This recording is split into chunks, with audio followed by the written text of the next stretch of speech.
Picture feeling like you're walking on a wire every day. Dealing with someone who never seems to understand or acknowledge your point of view can be like trying desperately not to fall into the chaos below. It's exhausting, right? But what if I told you that the ancient philosophy of Stoicism holds secrets that could change how you deal with these difficult people, helping you keep your balance and your peace? Today, we're going to talk in depth about how to communicate. Let's break down these techniques together using an old saying that teaches us how to react with clarity and strength. If you like the ideas and plans, we're going over here. If you're here watching this, you're not like everyone else. You're an exception who wants to master not only the situation, but also themselves. It can be very tempting to call someone a narcissist when you see behaviors that fit the description, like when they seem too self-centered or lack empathy. You might think that pointing out their narcissism will help you understand them better. Marcus Aurelius once said that people are more upset by their judgments about others than by the things that happen to them. This is a powerful reminder that labels and judgments, like calling someone a narcissist, often shape our experiences more than the behaviors themselves. Labeling someone doesn't help them become more self-aware or change how they act. Instead, it's likely to make them defend themselves and become aggressive. This view is supported by science. Carl Jung famously said that everything that bothers us about other people can help us understand ourselves. This means that our reactions, like our desire to label, say more about our own triggers and boundaries than about how to help the other person. For example, calling someone a narcissist can stop the conversation because they may retaliate or shut down completely, which is not what you want if you want to improve the relationship or foster unhappiness. A Stoic would tell us to instead focus on what we can change, our own actions and responses. Epictetus said that men are troubled not by things themselves, but by the ideas and principles they form about those things. When you avoid labeling and instead focus on handling a situation with knowledge and distance, you make room for more positive interactions. Also, going into interactions with a detached mindset doesn't mean you don't care. It means you are practicing resilience and keeping your inner peace. As Seneca said, a mind that is worried about what will happen in the future is miserable. By focusing on how you can interact with the other person effectively instead of trying to change them, you can maintain your serenity and effectiveness. In practice, this means having conversations. Instead of accusing or naming, talk about how certain actions make you feel. Aristotle believed in the golden mean. Finding the good balance between two extremes is important. In this case, that means being honest while also controlling your emotions. This way of doing things allows for conversation and growth without the barriers that labels can make. To sum up, remember that being wise means picking your words carefully and focusing on actions that bring people together instead of dividing them. This way of doing things is in line with both Stoic theory and the best practices recommended by modern psychology. It leads to better relationships and inner peace. As the saying goes, focus on what you can control and let go of the rest. This is especially true when dealing with interpersonal conflicts with someone who may be distorting reality to control the situation. It's important to understand the dynamics at play when accusing someone of gaslighting, especially if they have narcissistic tendencies, because it usually won't get them to admit their behavior or change their ways. They might not even know they are doing something wrong, which fits with the Stoic theory that we can't change how other people think or act. We can only change how we react to them. Epictetus was smart when he said that we have 2 ears and 1 mouth, so we can listen twice as much as we speak. This advice is especially useful when you feel gaslighted. Instead of accusing the person, which could make things worse, it's better to listen and observe carefully. This way, you can keep your cool without directly challenging their perception, which they are likely to do. Marcus Aurelius taught that you control your mind, not what happens in the outside world. When you feel like calling someone out for gaslighting, this will give you strength. Keep these words in mind. Your strength is not in persuading someone to change their mind about manipulative behavior, but in staying true to yourself and your point of view. When someone is charged, they often become defensive, which leads to more manipulation or conflict. Focusing on keeping your own mind clear and emotional balance is also important from a psychology point of view if someone is being manipulative, or even more so. Carl Jung explains why going up against gaslighters directly isn't always a good idea. He says that the best way to deal with other people's darkness is to know your own.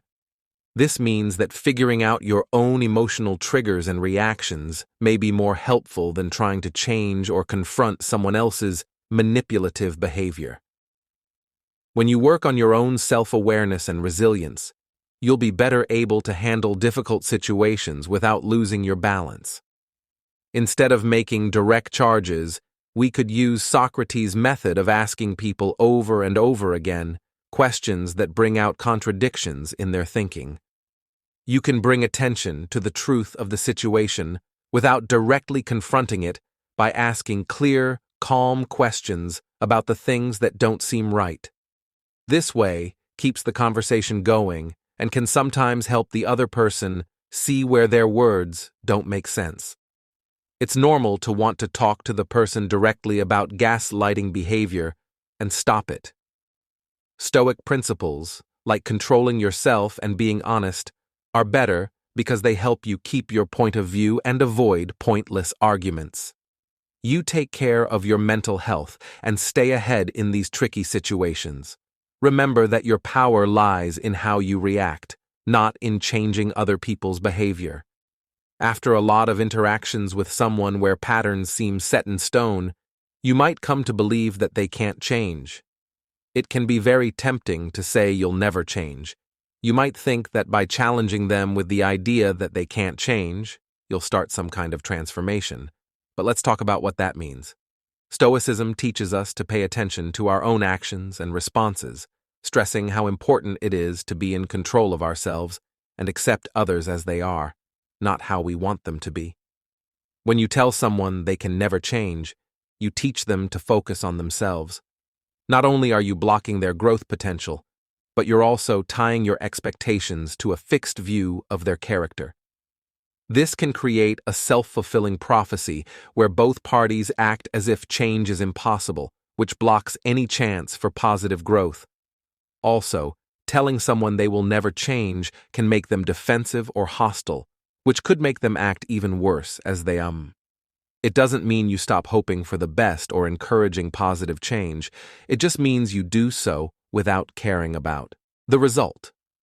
You can support and inspire change through positive reinforcement and setting a good example, not through criticism or bad predictions. The Stoic idea of impermanence also reminds us that everything can and often does change, though not always when we want it to, or in ways that are clear at first glance. If you keep an open mind about the possibility of change, you are more in line with this principle. Keeping your inner peace by setting realistic goals is important. If you feel compelled to talk about someone's behavior because you think they won't change, focus on specific actions or situations instead of their overall character. Talk about behaviors and how they affect others. Talk to them calmly and honestly about how you feel and what you need, without suggesting that their character is so flawed that it can't be fixed. This way of talking will not only lead to a better conversation, but it will also keep you grounded in the Stoic ideals of wisdom and justice. Having guts and moderation. Staying positive and not telling someone they can't change isn't about hoping against all odds that they will change. It's about having a realistic, balanced view that lets you and others grow and change without getting emotionally involved in the outcome. So, you can handle any new scenario with clarity and skill, following the Stoic ideal of living in harmony with nature, which includes our own nature and the nature of those around us. Talking about forgiving, especially when it's not present, is tricky. especially when narcissistic behavior is present. Stoicism teaches us to deal with these kinds of scenarios by focusing on inner peace instead of showing anger or forgiveness on the outside. Marcus Aurelius once said, "Be tolerant with others and strict with yourself." This means that forgiving someone isn't always about what they did, but about how you handle your own acts. For moral and peaceful reasons, telling someone you don't forgive them usually makes things worse instead of better. It can cause more arguments and keep people feeling bad on both sides.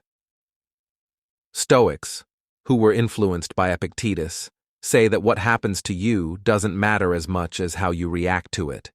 If you tell someone you don't forgive them, you're focusing on reaction instead of constructive response.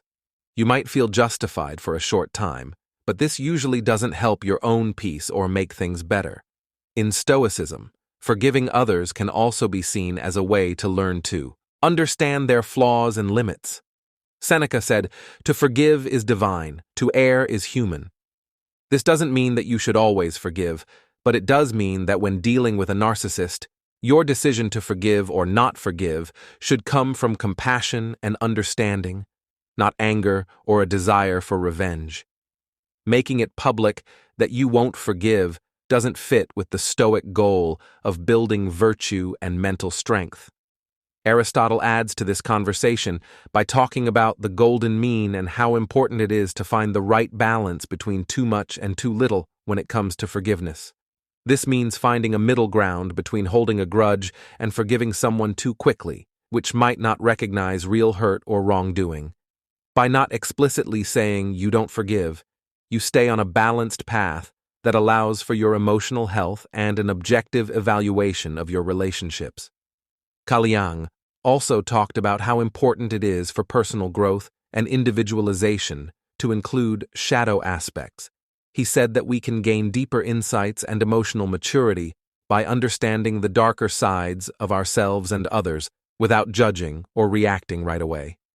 This idea backs up the idea of emotional distance or silent forgiveness, in which you recognize the hurtful behavior but choose a way to heal that doesn't involve conflict instead of telling someone you don't forgive them. You might want to think about what behaviors you can accept, how you can set healthy boundaries, and how you can move on with or without that person in your life. This doesn't mean you forget what they did wrong. It just means you're choosing a more personal and inwardly focused path to recovery that doesn't depend on them admitting they did wrong or saying sorry. It's about your own health and peace of mind. Thanks so much for listening today. I hope these ideas help you deal with your relationships in a more peaceful and understanding way. Remember that your strength lies within you and that every interaction is a chance to live by your values. If this video was helpful to you, please watch the videos that are offered on the screen for more ideas and help.